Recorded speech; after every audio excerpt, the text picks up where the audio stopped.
hear Jesus use the term lip service. It's not just a new term. It's been a problem. It's been around as long as humans. That's not the only thing I want to talk to you about today. Sunday school.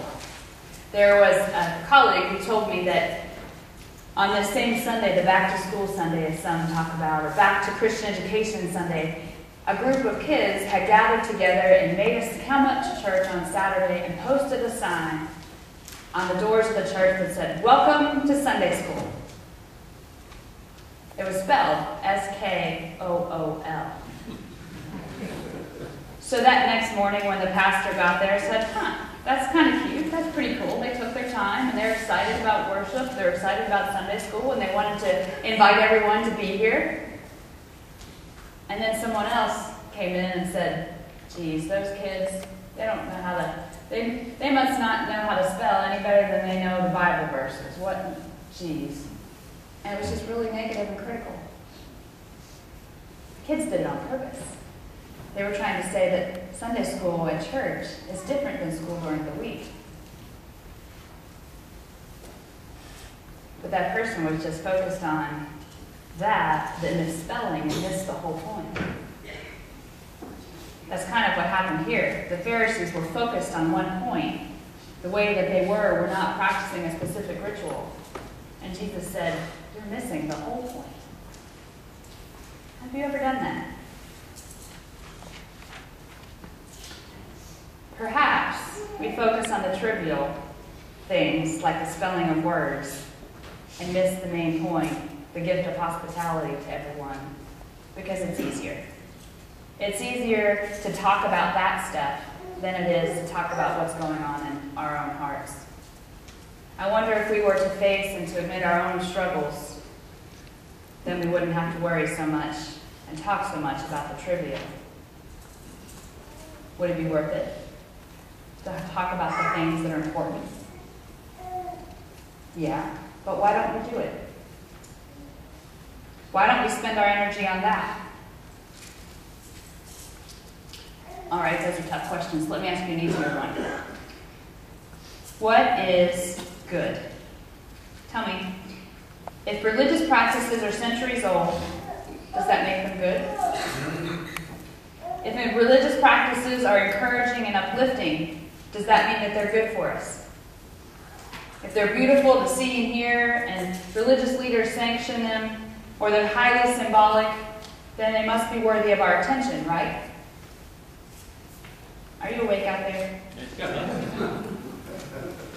See, all of those things sound like they're okay in and of themselves. The qualifications that they sound good and are positive, they're not hurting anyone.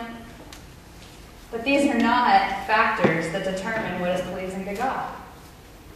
The key ingredient to worship is the direction and focus of our hearts and the authority of Christ. John 4:15-21 says, the love of Christ and keeping his commandments is the key to pleasing God the Father. Or as James 1 would say, religion that is pure and undefiled before God the Father is this, to care for orphans and widows in their distress, and to keep oneself unstained by the world. Is there anything in there about hand washing? Unstained. Well, unstained by the world. But it's not talking about hygiene. Hygiene was not the issue. There's value to hygiene. We all know that. They knew that. This was about a ritual. Because in the text we see the Pharisees were good at rituals, but their hearts were still stained. They were not focused on God when they were practicing the rituals. Jesus had encountered them before and had already had some conflict with them in their understanding of what was important and what was valuable. In chapter 3 in the book of Mark, they accused him of casting out Satan with Satan. And some said that doesn't even make sense. So they gathered a few more of the religious leaders together, and this time the scribes and the Pharisees come back to him, and they have a different challenge. Instead of focusing directly on him, they decide to nitpick about the disciples. You can't really be a good teacher because your disciples aren't following all the rules. The change in tactics. So they indirectly go after him, implying that he might be neglectful or poor at keeping his disciples in line. But in their attempts to call him into inferiority, they give him a stage to offer more teaching. Jesus' reply to their accusations indicate that his teaching was superior to the ancestral habits that they had. The focus of his teaching and their practice was on having a clean heart.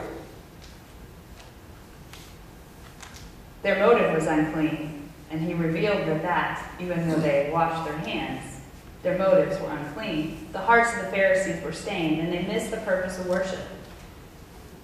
Jesus wanted his disciples then and now to focus on living while being cleansed from within and to being set free from the evil intentions that stain our hearts. Look at the list of things Jesus enumerated as negative values that come from the heart, verses 21 and 23. Evil plans, sexual immorality, theft, murder, adultery, the desire for more and more, wickedness, lying, impurity, envy, slander, pride, arrogance, and folly. In biblical cultures and today, what matters most is thought to be at the core, literally at the heart, where values are held and demonstrated in outward manifestations through our habits. So he's saying it's from the heart that the evil intentions or the good intentions can spring. Would you agree or disagree? Agree. And that's what the founder of our form of Christianity, John Wesley, said. He focused on and wanted the Christians to have holiness of heart and mind. That it was more about just having the right practices. It was also important about having the right spirit, the right heart when you do the practices. The lesson, therefore, one of them is that we can't get to heaven by having the right practices, by following a particular diet, even. Mark is clear that Jesus overturned even some of the kosher restrictions in verse 19. We'll find holiness of heart when we turn from criticizing others for little things like their spelling and focus on ourselves.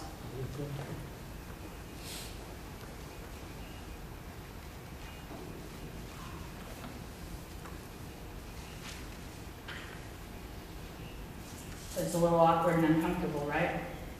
Just like silence.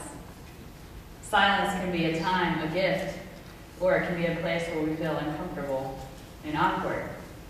It all depends on how we experience and embrace it. So I want to do for us another exercise. I could give you this question and have you go home and do it, but why not do it now? Just like with the kids, we could teach them songs at 5 o'clock in the afternoon, but if they're already gathered, let's be intentional. So join me now. That illustration, the rest of that is, so we're going to have the children's choir rehearsal during their Sunday school hour. That's what that is about. And so we're going to go ahead and do this exercise during our time together. I'm going to read each item slowly on a list. And between the sin and the example, I want to allow some time for you to have silence to consider how this might have a foothold in your own life. One of them on the list is murder. You say, well, that, I haven't thought about killing anyone. I don't think I ever will, so I'm done. Next. However, have you ever thought it'll be so much better when they leave?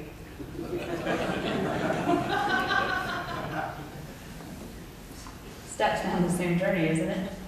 Or you need to make sure that life insurance isn't still intact because it's been a really big struggle.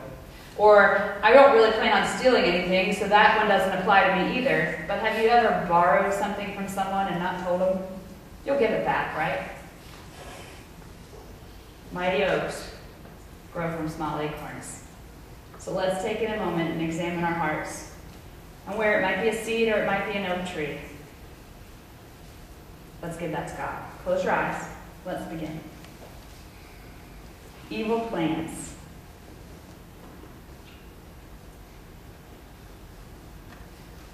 Sexual immorality.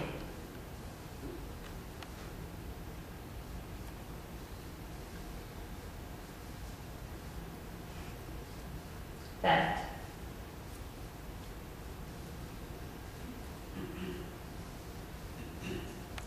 Murder.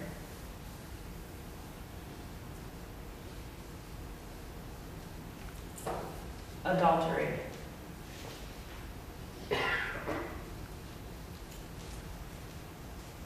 Again, that one can be as innocent as saying, it's so hard to talk to my spouse. It's easier to talk to that other